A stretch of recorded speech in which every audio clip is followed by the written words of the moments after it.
আসসালামু আলাইকুম ওরহমাতুল্লাহি ওবারাকাতুহু। প্রিয় শিক্ষার্থী বন্ধুরা, আমরা এই ফর্ম ভ্যালিডেশন গুলো করব হচ্ছে jQuery এর মাধ্যমে। তো পিএসপি এর মাধ্যমে করব না, পিএসপি তে আসলে সার্ভারে লোড যাবে, আবার আসবে, আবার ব্যাক করবে।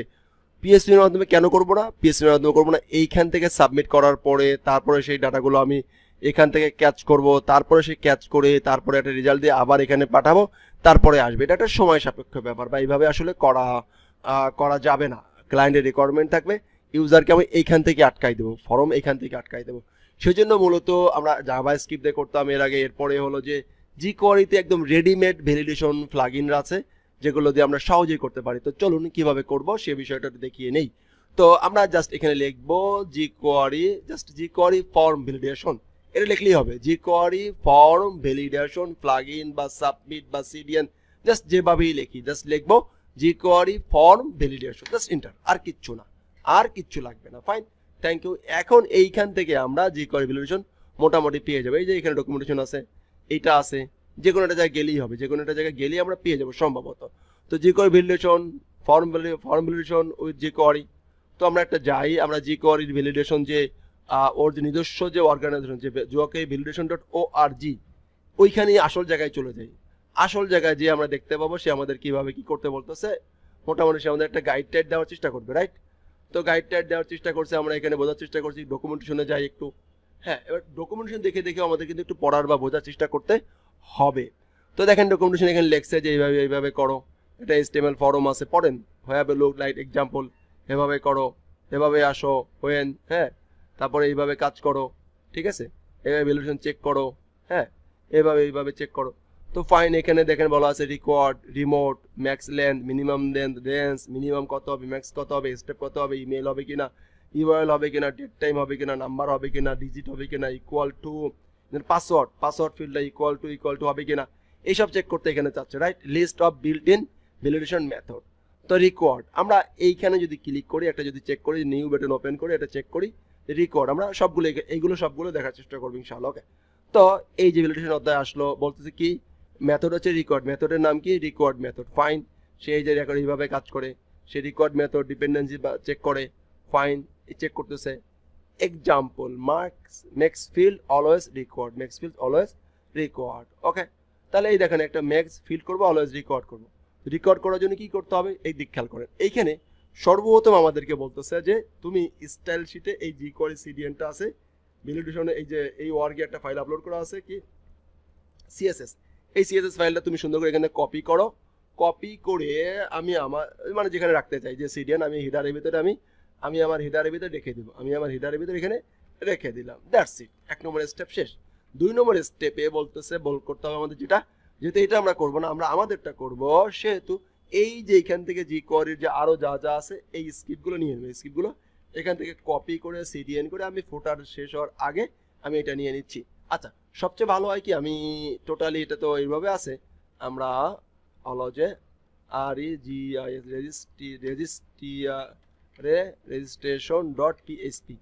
রেজিস্ট্রেশন.php এখানে নেই। ওকে, HTML5, ওকে, যেখানে বডি শেষে তার এখানে লিখে দিলাম, রাইট? আর উপরে হেডের ভিতরে লিখতে বলছে হচ্ছে কি এইটা রাখতে বলছে, এই সিএসএস লিংকটা রাখতে বলতেছে। ফাইন, আমি এই সিএসএসটা এখানে রেখে দিলাম, এটা আমার কাজ শেষ।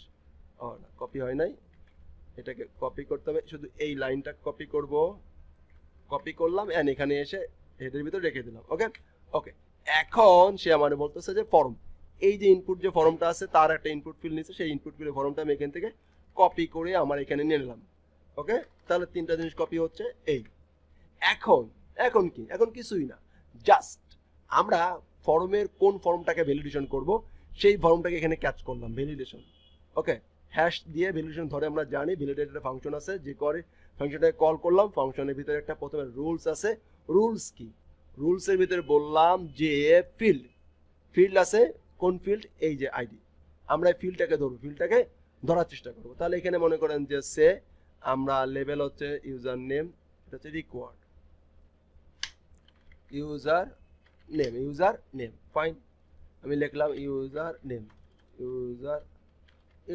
রাইট? That's it. এটাকে কপি করলাম, কপি করে আমি এই ফিল্ডের পরিবর্তে এখানে বসিয়ে দিলাম। That's it. এবারে আমরা যদি আমাদের আর এখানে যে আইডি থাকে, আইডি তো আমরা ইউজার নেম লিখে দেই, সমস্যা নাই, ফাইন। এই ক্লাস টেলার সে যেটা এই ক্লাসটা আমার দরকার নাই, fine. Text field, user name text field, আর সাবমিট। এখানে ভ্যালিডেশন হচ্ছে যে কে আর রেজিস্ট্রেশন, ফাইন, অ্যাবসলিউটলি ফাইন। এখন যদি এটাকে আমরা একটু চেক করার চেষ্টা করি তাহলে সে কি অবস্থা আছে চেক করি। অ্যাডমিশনের ভিতরে রেজিস্ট্রেশন.php, দেন এন্টার দিলাম, একটা ফর্ম চলে আসলো। বাটনে ক্লিক করে সাথে দেখেন এটা চলে না, this field is record, this field is required. এবার যখন দিব তখন সে কাজ করবে, তখন সে ঠিকঠাক কাজ করবে। এখানে কোথায় যাবে সেখানে বলে দেবে অ্যাকশনে, সমস্যা নেই, সে অ্যাকশনে চলে যাবে। তাহলে রিকোয়ার্ড ফিল্ড না দিলে সে ওটা কাজ করবে না। আমরা কি জানলাম, রিকোয়ার্ডটা জানলাম, কি জানলাম, রিকোয়ার্ড, ফাইন। এরপরে যদি আমরা চেক করতে চাই যে কি আরো ফিল্ডগুলো আছে, এখান থেকে আমরা প্রত্যেকটা ফিল্ডে, এবার হচ্ছে প্রত্যেকটা ফিল্ড ইমেইল মাস্ট বি, ইমেইলটা ভ্যালিড হতে হবে, কি ইমেইলটা ভ্যালিড হতে হবে, ইমেইলটা ভ্যালিডেশন হতে হবে। দেখেন এই যে ইমেইল, কি ফিল্ড ইমেইল, রুলসের ভিতরে যে এটাকে আমাকে কপি করতে হবে, এই লাইনটাকে আমরা যদি যাই সে ইমেইল গেলাম, হ্যাঁ। তো এই যে এইটাকে এইটা এখান থেকে সেমিকোলন দিয়ে এন্টার দিব এন্ড পেস্ট করব, ফাইন। আরেকটা নেওয়ার জন্য তো এখানে আমাদের কি আরেকটা হচ্ছে ইমেইল, আরেকটা কি ইমেইল, ফাইন। তো আমি এখানটাকে ইমেইল নেই, email, fine, email and email, fine. এখানে লিখলাম ইমেইল। এটা রিকোয়ার্ড এন্ড হচ্ছে এটা ইমেইল কিনা সেটা চেক করবে। কোন ফিল্ডটা, এই ফিল্ডটা, ইমেইল ফিল্ডটা, কোন ফিল্ডটা, ইমেইল ফিল্ডটা রিকোয়ার্ড কিনা সেটা চেক করবে, রিকোয়ার্ডও চেক করবে এবং হচ্ছে সেটা ই ফিল্ড আছে কিনা, ইমেইল আছে কিনা। তো ফাইন, এটা দিলাম। এখন এটাকে আমি অন্য ফিল্ড দিছি বাট কিন্তু ইমেইল দিই না, দেখেন বলবে যে please enter the valid email address, enter the valid. যখন আমি ইমেইল অ্যাড্রেস দিব তখন আমাকে আর কোনো এরর দিবে না।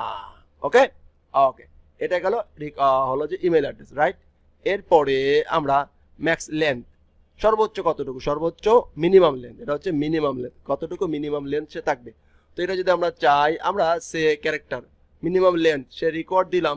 ইউজার নেম, ইউজার সে মিনিমাম 8 ক্যারেক্টার লাগবে, কত লাগবে, মিনিমাম 8 ক্যারেক্টার লাগবে। সে এইখানে যদি এখন আসি ইউজার নেম, আমরা একটা কমা দিব and say user name length equal minimum 8 character হতে হবে। ইউজার নেম মিনিমাম কত ক্যারেক্টার হতে হবে, 8 ক্যারেক্টার হতে হবে। এখন যদি আমরা এখানে আসি এন্ড রিলোড দেই, কত দিছি, মনে করেন যে admin 5 character, please enter the at least 8 character, দেখছেন। এখন আমরা যদি 8 ক্যারেক্টারের কম দেই সে আমাকে এরর দিতেই থাকবে, তাহলে আমরা মিনিমাম একটা লেন্থ কিন্তু বলে দিতে পারতেছি। এরপরে হচ্ছে ম্যাক্স লেন্থ, মানে সেটা মনে করেন যে 32 ক্যারেক্টারের উপরে দেওয়া যাবে না, কি দেওয়া যাবে না, 32 ক্যারেক্টার ম্যাক্স লেন্থ। এবার কি দেব, ম্যাক্স। ইউজার নেমে যদি আমি এখন চেক করি যে তুমি দিতে পারবা মিন এন্ড কমা দিয়ে এখানে বলবো ম্যাক্স, কি দেবো, ম্যাক্স লেন্থ 32, কত আসবা, 32 এর পরে তুমি যাইতে পারবে, 32 এর উপরে তুমি দিতে পারবা না। এখন যদি সে আমি একটা আপাতত 10 দিয়ে বোঝানোর চেষ্টা করি, সে যদি আমরা 10 এর উপরে দিই সে আমাকে আটকাই দিবে। ইমেল অ্যাড্রেস থাকলো, এই দেখেন ইনস্ট্যান্ট, ও আচ্ছা এখানে কিন্তু ইনস্ট্যান্ট বলে দিচ্ছে। যখন আমি বেশি দিই তখন কিন্তু এখানে সাবমিট করা লাগতেছে। যখন আমি ফিল্ড থেকে ফিল্ডে গেলে সরে যাচ্ছি তখনই বলে দিচ্ছে। ওকে, একদম যে কি চেঞ্জে, মানে অনচেঞ্জে বলে দিচ্ছে, রাইট, অ্যাবসলিউটলি। এরপরে হচ্ছে রেঞ্জ লেন্থ, যে একটা ইনপুট ফিল্ড দিলাম, বললাম যে তোমার যে প্রাইস রেঞ্জ এত থেকে এত হইতে হবে, রেঞ্জও বলতে হবে, রেঞ্জ লেন্থ এতর ভিতর থেকে এত হইতে হবে, একসাথে বলে দিতে পারি। এখন আমরা যে কাজটা করলাম কি, যে ম্যাক্স আর মিনিমাম এইটাকে বাদ দিয়ে আমরা কিন্তু চাইলেই পারি যে রেঞ্জ লেন্থ কত থেকে 8 থেকে 10 এর ভিতরে, 8 থেকে 10 এর ভিতরে থাকতে হবে। তাহলে স্টার্ট অ্যাট ইন, তখন কিন্তু আমাদের মিনিমাম আর ম্যাক্সিমাম লিখতে হবে না। এখন যখন আমি এখানে লিখবো, দেখেন ইরর দিয়ে দিচ্ছে, চেঞ্জ করলে বলছে ইরর 8 থেকে 10, ঠিক আছে, বেশি দেবো তখন আবার ইরর। তাহলে একটা মিনিমাম থেকে ম্যাক্সিমাম লেন্থ আমরা জানতে পারলাম, রাইট। এরপর হচ্ছে মিনিমাম কত থাকবে, এটা জানলাম। Minimum max element, minimum requirement, এইটা কিন্তু মিন কিন্তু নাম্বারের ক্ষেত্রে, নাম্বার মানে হচ্ছে যে সে এটা লেন্থ জানলাম। এখন যেন আমাদের যদি এখানে একটা কোর্স ফি থাকে, কি থাকে, কোর্স ফি। ওকে, তো কোর্স ফির জন্য আমরা যেটা করব সেটা হলো যে কি, এটা হলো যে নাম্বার, নাম্বার হচ্ছে ওই course fee and course fee. Okay okay, এখন এইখানে আমরা আবার একটা সে কোর্স ফির জন্য আলাদা করে একটা আমার একটা কমা নিব, কমা দিয়ে আমরা কোর্স ফিটাকে লিখবো, কোলন দিব, কোলন দিয়ে অ্যারে সাইন দিয়ে আর কি রিকোয়ার লিখবো, রিকোয়ারেড লেখা টি আর ট্রু করে দিব, প্রথমে ট্রু তো করে দিব, এরপরে বলা হবে যে মিনিমাম কত, মিনিমাম হচ্ছে যে একটা 2 ডিজিট থাকতে হবে, মিনিমাম 10 বা মিনিমাম 25,000 টাকা হতে হবে। কত হবে? 25,000। ফাইন। এখন দেখি এইখানে আমাদেরকে মিনিমাম 25 হয় কিনা। Okay fine. এবারে আমরা এইটাকে ইনপুট ফিল্ড থেকে যাই, reload, alert, please enter the value greater than কত, 25,000, গ্রেটার দেন 25,000 বা আর ইকুয়াল 25,000 আর ইকুয়াল মিনিমাম বলে দিই। দেখছেন সরার সাথে সাথে আমাকে একটা কি দিয়ে দিল, যখন আমি 30,000 দেই, দেখেন এখানে কিন্তু টিক পাই, এখানে এখন দেখেন আর একটা চমৎকার কাজ, দেখেন ভ্যালুয়েশন টিক মার দিয়ে, এখানে টিক চলে আসছে, রাইট, এখানে ইরর আসছে, এখানে আবার টিক চলে আসবে, একটা অ্যালার্ট চলে আসবে, 1 2 3 4 5 6 7 8 টিক, ইউজার নেম টিক, এখানে কিন্তু এখন আবার টিক চলে আসছে, রাইট। আমরা এখন যদি রাইট হবে পাশে পাশে টিক বাটন চলে আসবে, এটা কি ইমেল অ্যাড্রেস দিলাম, দেখেন টিক। এই যে বিষয়গুলো করতে পারলাম, এইগুলো কিন্তু আমাদের করতে হবে। এখন এইখানে যে বিষয়গুলো, সেই বিষয়গুলো হচ্ছে যখন আমরা এইখানে লেভেলগুলো, এখানে আমাদের যে রেজিস্ট্রেশন ফর্মের যে লেভেল আছে না, লেভেল আমরা এখানে আইডি ঠিক রাখবো, সবগুলো এখানে ম্যাচ করে যাবে, রাইট, অ্যাবসলিউটলি রাইট। ওকে, যাই হোক মোটামুটি আমরা এইটা দেখার চেষ্টা করলাম। নেক্সট পার্টে বাকি সবগুলো আশা করছি আপনারা এখানে দেখে নেবেন, এবং দেখে নিতে হবে আপনাদেরকে, এবং আপনাদের এটা হোমওয়ার্ক থাকবে যে আপনারা দেখে নেবেন। যেমন ইকুয়াল টু পাসওয়ার্ড, যদি আমরা এটা চিন্তা করি যে পাসওয়ার্ড ফিল্ড, এই একটা পাসওয়ার্ড ফিল্ড আর একটা পাসওয়ার্ড ফিল্ড, দুটো পাসওয়ার্ড ফিল্ড আমরা ম্যাচ করব, জাস্ট লিখবো হচ্ছে equal to equal password require, তারপরে হচ্ছে আমরা পাসওয়ার্ড এগেইন ইকুয়াল টু উপরের আইডিটাকে হ্যাশটা টানে দেবো, এখান থেকে এই আইডিটাকে টেনে দেবো, এই আইডিটাকে টেনে নিয়ে আসবো। কীভাবে আমরা এটা একটু দেখে নিই, সমস্যা নাই, এটা আমাদের দরকার হতে পারে, দরকার হবে।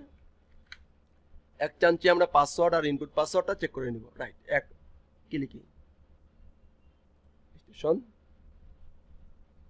সাবমিট, এখানে শেষ। তো এইখানে আমরা কি করব, পাসওয়ার্ড ফিল্ড আছে, এখানে পাসওয়ার্ড এগেইন আইডি আছে, ওকে নেম আছে, এখানে আছে। তো প্রথমত আমরা যেটা করব সেটা হলো যে এই যে রুলসে আসবো, রুলসে এসে এই পাসওয়ার্ড ফিল্ড এর ভিতরে ওটাকে আবার আমরা ইকো করে দিব, right, rules password required fine rules, এখানে একটু এলোমেলো হলে চলবে না, খেয়াল করতে হবে, হ্যাঁ এলোমেলো হলে কিন্তু সমস্যা। Password required password again password, ওইটাকে টান দেবে, দেখি টান দেয় কিনা, আমরা একটু বোঝার চেষ্টা করি। পাসওয়ার্ড 1 2 3 4 5 6 1 2 3 4 5 6, ঠিক কারেক্ট। যদি আমি এখানে ভুল দেই বলো please enter the same value again, right, absolutely right. তাহলে এইভাবে করে এই jQuery ভ্যালিডেশনটা আমরা মোটামুটি সব শেষ করার চেষ্টা করবো ইনশাআল্লাহ। এখানে স্টেপ বাই স্টেপ সব বলা আছে, সব কিছু বলা আছে, সব কিছু আপনারা দেখে নেবেন। যেহেতু এটা পিএইচপি সেশন, কাস্টম মেসেজ কিভাবে চেক করবেন, মেসেজগুলো কিভাবে আমরা পরিবর্তন করবো সেগুলো কিন্তু এখানে দেখা যাবে। কাস্টম মেসেজ কিভাবে চেক করতে পারি, মেসেজটাকে কল করতে হয়, ওকে কল করে সেই মেসেজটা আমরা হলো যে চেঞ্জ করতে পারি, সে বিষয়টা হোমওয়ার্ক থাকবে, সমস্যা নেই, আপনারা পারবেন এবং পারতে হবে। তো যারা অলরেডি জাভাস্ক্রিপ্ট বা jQuery জানে না তাদেরকে বলবো আমার প্লেলিস্ট থেকে জাভাস্ক্রিপ্ট, jQuery এবং jQuery ভ্যালিডেশন এগুলো চেক করে নেবেন, কারণ আমাদের কিন্তু মেসেজটা চেক করা লাগতে পারে, মেসেজটা চেঞ্জ করতে হবেই, কারণ ওই বাই ডিফল্ট মেসেজ লাগবে না, ক্লায়েন্টের মতন করে ক্লায়েন্ট মেসেজ চেঞ্জ করতে বলবে যে এরকম মেসেজটা দিয়ে দাও তাকে, তো তখন কিন্তু আমাদেরকে এই মেসেজ ফিল্ডটা চেঞ্জ করা লাগতে পারে। নেক্সট পার্টে আমরা কিভাবে মেসেজ ফিল্ড চেঞ্জ করবো সেটাও আমরা দেখবো ইনশাআল্লাহ। আসসালামু আলাইকুম ওয়া রাহমাতুল্লাহি।